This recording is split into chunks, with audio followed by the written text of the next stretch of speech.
Hello dear guys, यहाँ पर हम लोग देखने वाले हैं बोर्ड के बुक में जो चैप्टर है ऑर्गेनिजम्स एंड पॉपुलेशंस।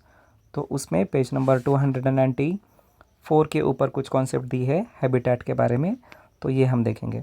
सबसे पहले यहाँ पर दिया है what is the definition of the habitat. Habitat की डेफिनेशन क्या है? Okay, so what is the habitat? So habitat it is the place और एरिया। ओके, हैबिटेट क्या है? एक एरिया है या फिर एक प्लेस है जहाँ पर पर्टिकुलर स्पीसीज रहती है। ओके, जहाँ पर पर्टिकुलर स्पीसीज रहती है। सो suppose that this is a particular area, and in this particular area lions lives. Okay, lions lives. So this area is the habitat for the lions. Okay, this is the area which is the habitat for the lion. उसके बाद दूसरी बात दी है कि there are certain factors. Okay, there are certain factors which affect the presence of organism in the habitat. So again यहाँ पर हम देखेंगे कि समझो यही हैबिटेट थी कि इस हैबिटेट में अगर इन लायंस को रहना है, तो इन लायंस को अगर रहना है तो उनके प्रेजेंस के लिए कुछ कुछ फैक्टर्स अफेक्ट करते हैं। तो कौन से अफेक्ट है जो कि ये लायंस का हैबिटेट अफेक्ट करते हैं? उसमें है सनलाइट। ओके, सो एक प्रॉपर मात्रा में, प्रॉपर अमाउंट में उस एरिया में या फिर उस हैबिटेट में सनलाइट होना ज़रूरी है। अगर सनलाइट रहेगी ही नहीं बहुत बहुत दिनों के लिए, तो वो इन ऑर्गेनिजम्स के प्रेजेंस के ऊपर अफेक्ट कर सकता है। इस पर्टिकुलर एरिया में या फिर इस पर्टिकुलर हैबिटेट में ओके, एवरेज रेनफॉल होना भी ज़रूरी है, वहाँ पर बारिश गिरना ज़रूरी है। एवरेज एनुअल टेम्परेचर्स भी होना बहुत ज़रूरी होता है, पर्टिकुलर टेम्परेचर्स होना। उसके बाद जो टाइप ऑफ सॉइल है वो भी सॉइल वहाँ पर मिलना ज़रूरी होती है। So along with this there are certain abiotic factors, कुछ एबायोटिक फैक्टर्स भी है जो कि अफेक्ट करते हैं उस ऑर्गेनिज्म का उस हैबिटेट में रहना। तो यहाँ पर आपको क्वेश्चन पूछा जा सकता है एग्जामिनेशन में। Okay, the questions can be asked in the examination that name the factors that affect the presence of organisms in the habitat. Okay, तो ऐसे फैक्टर्स के नाम बता दीजिएगा कि जिन फैक्टर्स का इफ़ेक्ट गिरता है ऑर्गेनिज्म के प्रेजेंस के ऊपर इन द हैबिटेट। तो ये जितने भी फैक्टर्स है उनके नाम आपको लिखना है। उसके बाद जो हैबिटेट्स दिए हैं उन हैबिटेट्स के कुछ नेम्स या फिर एग्जांपल्स यहाँ पर दिए हैं, आप लोग देख सकते हो। यहाँ पर दिया है एग्जांपल्स ऑफ द हैबिटेट। तो कौन से प्रकार के हैबिटेट पाए जाते हैं, या फिर एग्जांपल्स है? हैबिटेट के एग्जांपल्स है पॉन्ड्स, रिवर या फिर ओशन।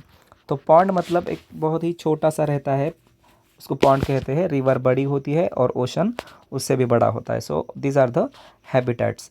तो ये जो हैबिटेट्स होते हैं, इन हैबिटेट्स में डिफरेंट टाइप्स ऑफ ऑर्गेनिजम्स पाए जाते हैं। Okay, so many different types of organisms can be seen in this habitat. उसके बाद आप लोग यहाँ पर देख सकते हो कि हैबिटेट के जो टाइप्स दिए हैं, ओके, वो भी टाइप्स आप लोग यहाँ पर देख सकते हो। तो पहला टाइप यहाँ पर दिया है अर्बोरियल हैबिटेट। तो अर्बोरियल हैबिटेट कौन से हैबिटेट को कहते हैं?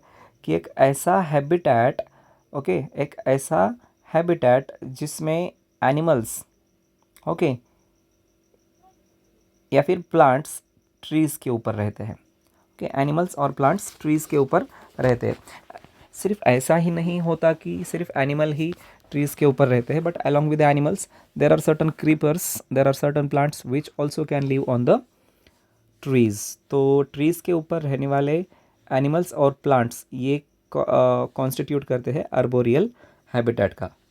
तो कौन से एनिमल्स ट्रीज़ के ऊपर पाए जाते हैं यहाँ पर दिया है। Examples of the animals that are living in arboreal habitat: monkeys जो कि पेड़ के ऊपर रहते हैं, ट्रीज़ के ऊपर रहते हैं। बर्ड्स जो कि ट्रीज़ के ऊपर रहते हैं। पैरट्स भी ट्रीज़ के ऊपर है। So this are the examples of the arboreal habitat. उसके बाद में टेरेस्ट्रियल हैबिटेट। तो टेरेस्ट्रियल हैबिटेट जो है, terrestrial habitat means the animals which are living on the land. जो एनिमल्स लैंड के ऊपर रहते हैं, ओके, जो एनिमल्स लैंड्स के ऊपर रहते हैं, तो उस हैबिटेट को हम टेरेस्ट्रियल हैबिटेट कहते हैं। तो वी बेटर नो, हम ह्यूमंस हम लैंड के ऊपर रहते हैं, so we are living in the terrestrial habitat. So what are the examples of the terrestrial habitat? Humans, lion and trees. So all these are the examples of the terrestrial habitats. उसके बाद में aerial habitat के बारे में दिया है।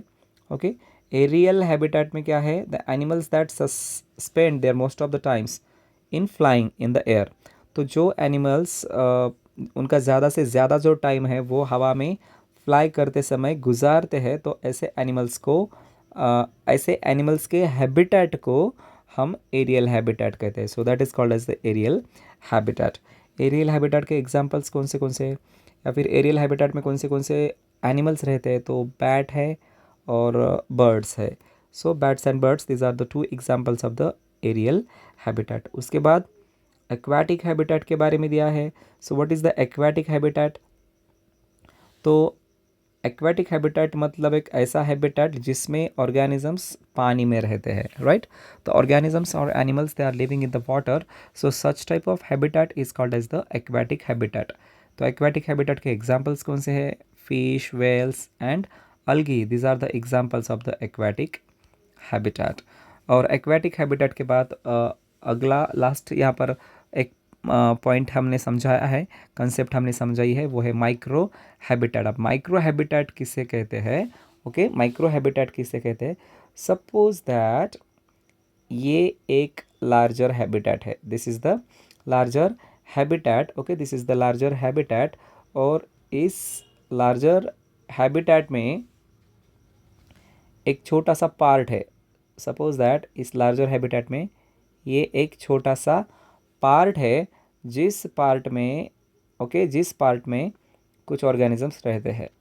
Okay, सो जिस part में कुछ ऑर्गेनिजम्स रहते हैं। So suppose that if this is a whole larger habitat, a नाम का एक होल लार्जर हैबिटेट है, और इस होल लार्जर हैबिटेट में एक छोटा सा पार्ट है जिसे हम बी कहते हैं। ओके, छोटा सा पार्ट जिसे हम बी कहते हैं, और इस छोटे से पार्ट में कुछ ऑर्गेनिजम्स रहते हैं। So this small part is called as the micro habitat. For example, अब माइक्रो हैबिटेट का अगर एग्जाम्पल देखेंगे तो अब एक लार्जर हैबिटेट जो है, लार्जर हैबिटेट वो है यहाँ पर फॉरेस्ट। तो समझो ये जो बड़ा का बड़ा है, दिस इज़ द फॉरेस्ट, ये क्या है? फॉरेस्ट है। ओके, और उस फॉरेस्ट में एक छोटा सा पेड़ का टुकड़ा गिरे वाला है। सो दिस रेड कलर जो मैंने दिखाया, this is the fallen log. Okay, fallen log in a forest. एक पेड़ है जो कि एक टूटे वाला पेड़ है, समझो वो नीचे गिर गया, और उस पेड़ के ऊपर इंसेक्ट रहते हैं, या फिर इंसेक्ट रहते हैं, फंजाई ग्रो होता है, मॉसेस भी रहते हैं। So this this insects, fungi and mosses, उनके लिए ये जो फॉलन लॉग है, ये फॉलन लॉग हो गया micro habitat. So these are the few concepts that has been given over here.